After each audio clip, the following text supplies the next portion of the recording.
ئەچمە ئەستانبول هاوکارم محەممەد ساندریم لە راپۆرتێکدا باس لە گوتەکانی وان گۆکی دەکات کە تێیدا ئەمینە کارتاژ کە وێنە سازێکە کاری لەسەر دەتوان بڵێن جوانترکردن و خشاندن و نووسینەوەی گوتەکانی وان گۆکی کردووە کە ئەمە بێتە هیچێک لە پرۆژە هەرنوێیەکانی ئەم خانمە شێوەکار و خۆشنووس و هونەرمەندە کە لە چارچەی پێشەنگایەکدا نمایشان بکات. با بێکەوە بینەری راپۆرتێکی بفەرموو.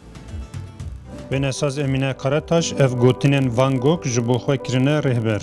Rêya ku hûn di pêş de wêneyên delal çêbikin ew e ku hûn hêj jî îro dest pê bikin û bi awayekî herî baş çêbikine. Dema ku hûn bidin ser vê rêyê dê pêşketina sibê jî ji ber xwe de bê. Di eslê xwe de ev rêya ku Van Gogh bi gotinên xwe rave dike, di hemûn kara de rêyek û serpêhatiyeke rast e. Emîne Karataş jî piçekê ji me re behsa serhatî û awayê xwe yê wênesaziyê kir. Ew dibêje divê her rengî mirov xweseriya xwe ya takekesî biparêze, ne maze diwarê hunerî de.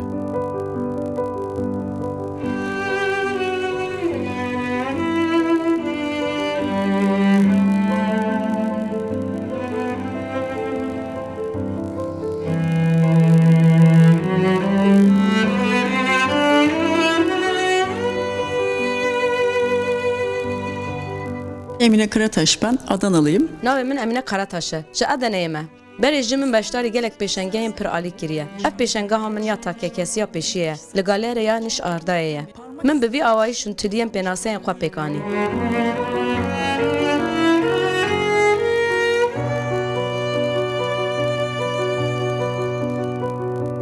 Mabesta min ji şûntiliyan ji ew e ku şûntilî wekî mohra kesayetiya mirovan e. Di seranserê dinê de jî gelek aliya ve her tişt bûye wekî texlîdkirinê, ji hev kopîkirinê. Nemaze diwarê hunerî de jî texlîd pir tên kirin. Ger hunermend bikarin berhemên xwe ser çê bikin, herkes bikare bibe wekî xwe dê berhemên huneriyên gelek ciwantir bên afrandin. Bo nimûne ji beriya çend rojekê fuara kontemporarî İstanbul hebû. Bawer dikim hûn jî lê geriyan. Dema hûn li wir jî berê xwe bidinê, hûn dê bibînin ku gelek berhemên li wir jî hêj kevin de ji aliyê hinek hunermendî ve hatine çêkirin, tenê texlîtekê hûn li wir dibînin.